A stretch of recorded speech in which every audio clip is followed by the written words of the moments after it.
Sherry, now you're working between the Kingdom of Saudi Arabia and China when it comes to market access. How can the two countries, but also companies, really ease the access? How can we make business easier between the two countries, and how are you contributing to that?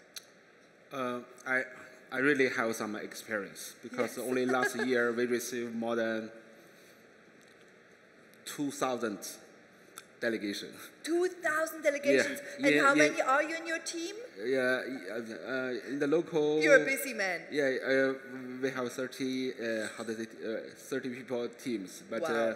We know how hot it is between the two countries. And when we first come here, 6 years ago, okay, in Saudi, maybe only just 4,000 or 5,000 Chinese. Right now, yesterday, I have the latest number from embassy. It's more than 50,000 already. That means 10 times, right? And so many Chinese companies want to come here because they really have very good capabilities. They want to expand the market. But there is a different culture, different business environment, and a lot of other, need to localize.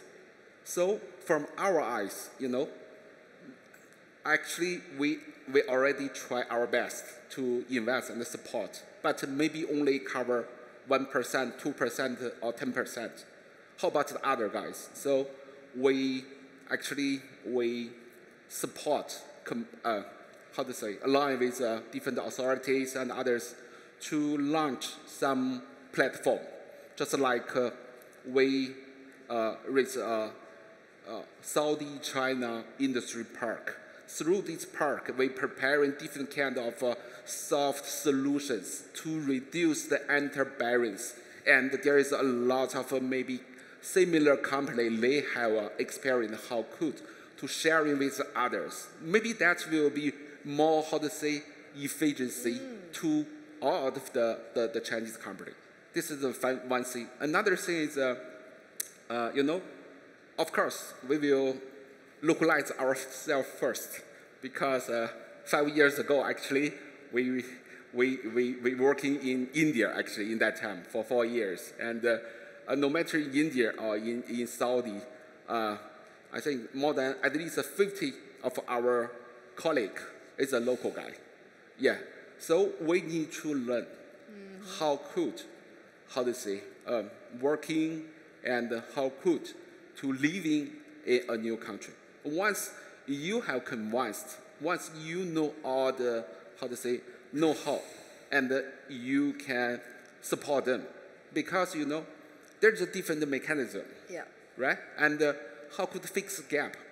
And local demand should be customized from different kind of the Chinese solutions. So I think this is the magic of using the technology to, achieve a purpose or target. Yeah, this is very exciting. Yeah.